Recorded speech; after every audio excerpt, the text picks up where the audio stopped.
welcome back to ᴍᴘᴇᴜ Space to Talk Books. So the Bunnies book club pick for the month of May and June was Tomorrow and Tomorrow and Tomorrow. I was hoping to read it in the month of May, but sadly just couldn't get around to it, so I extended it to June, and I'm going to be diving into it now. I have my bookmark in, ready to go at the first chapter. I'm very intrigued about this one. It's had a lot of hype, a lot of time in the limelight, so I'm intrigued to see my thoughts and hear yours too. So grab yourself the most warming hot drink, a cozy blanket, and let's get to this adventure for the Bunnies book club.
I've made to what I assume is the second section of the book. I've got all my bookmarks and pencils in here.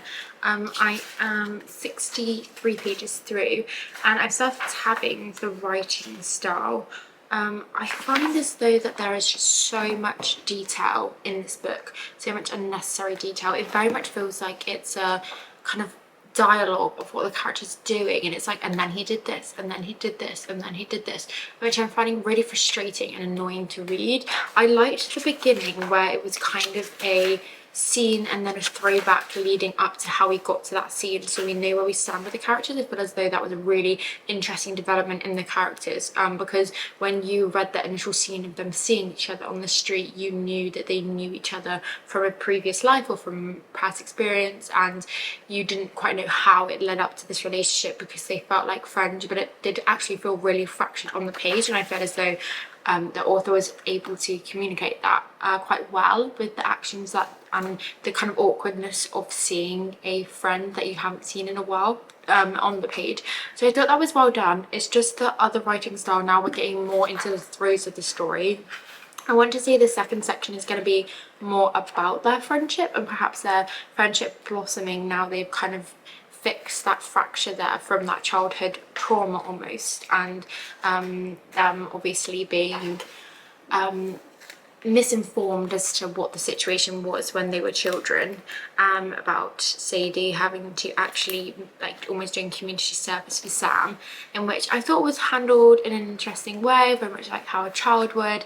And I did quite like there was a page where they were just chatting about video games and about life as you would as children just chat, like there was no filter. It felt very raw, open and honest, and I thought that was done really, really well, because it's sometimes hard, I think, to encapsulate that childlike openness and honesty and no filter without seeming to be a bit pretentious, I guess. So yeah, that's my thoughts so far. Not loving it, but not disliking it either. Intrigued to see how it progresses and hoping that the writing style does change a little bit. Now we're kind of out that part of this is the backstory of our characters, this is the backstory of Sam and I forgot her name, Sadie. Yeah, intrigued to see how it progresses. As you say, I'm only 60 pages through, so you've got quite the chunk to get through, so I will continue reading and update you once I have some more thoughts.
Hello friends, so I finished tomorrow and tomorrow and tomorrow, and I'm rating it in my good tier. Now I feel as though it had so many complex scenes in it. It was so layered. The characters, although it lacked depth for me, for some reason I just couldn't connect with them. I found Sadie and Sam just to be quite superficial. I found as though I could connect more with Sadie than I could with Sam. It feels as though the narrative of Sam was quite pretentious throughout all of the book, and I felt as though that was obviously a stylistic choice and a purposeful choice, but it still left that bit of lacking for me, in which I just couldn't overcome. Sadie I managed to connect with a lot more, especially within the morning of their third friend that kept all of the glue together. I can't remember his name for the life of me at the moment. I want to say Marvin. I'm not too sure, but yeah, he was obviously the character that kept the glue of Sadie and Sam together and their friendship together, and he became quite an integral part in the book. At the beginning there wasn't too much mention of him, and then he slowly progressed into being kind of this key figure in Sadie and Sam's life. And I sadly couldn't really mourn his death because, again, I just didn't feel that connection there. I feel as though it was very much told from the perspective of Sadie or Sam rather than being connected to the character himself, and we kind of really only had his perspective obviously when he was being shot and being killed, and that was quite an aggressive thing, and so I felt as though it was hard to connect for me straight away within that scene. And yeah, I just feel as though I was just looking from the outside in rather than feeling their feelings and understanding their characters, in which is probably what is not made it like a great book for me. I felt as though there were so many important themes discussed in here, of course. There was toxic relationships, friendships, growing up, childhood, being disabled, having prejudice against you, the gaming world. It's packed full of so many important things and discussion points, and I thought the way it was told was really quite interesting. This kind of flip back and forth between timelines, playing with timelines and playing with the different stages in life, like adolescence and childhood, and constant flick back and forth between those. That kept me engaged in the book, but I just feel from a character's perspective, in which perhaps that's why I didn't like the book as much. Maybe I'm more character driven. It just wasn't there for me, and I don't really feel like the characters grew in the true sense of the word. Like, obviously they grew throughout their lives and experiences, but in terms of being like character development, I didn't really see that growth. And I struggled with this book, and I'm really sad that I did. And I thought at first it was a lack of intelligence. I wasn't quite sure why I was struggling to read it and get involved in this novel, but I think at the end of the day it is just down to me personally not feeling connected with the characters, and the characters are the driver of the story. They are the main point of the story, and you're going on this journey of life with them, and to not feel connected to them feels disconnect from the story. And so yeah, Sally, I think that's why I rated it not in the best tier ever. I still think it was such an important read. There were so many topics and themes discussed in here, and it felt like a really humbling read. Like, it didn't feel as though it was wishy-washy or wrapped up in romance or a lot of the contemporary literature that it's in now. It felt as though it was much more raw than that, even though I couldn't connect with the characters. So I hope that makes sense, and I've kind of been able to coherently give you my thoughts.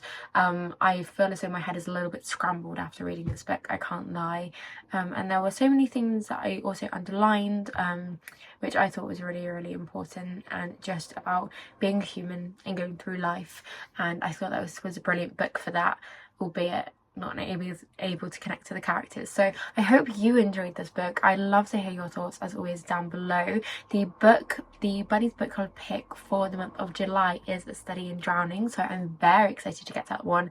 I am craving a fantasy at the moment, so this will be very much welcomed. And yes, as always, I hope that wherever you are and whatever you're doing, you have a wonderful day or night, and until next time, friends, bye.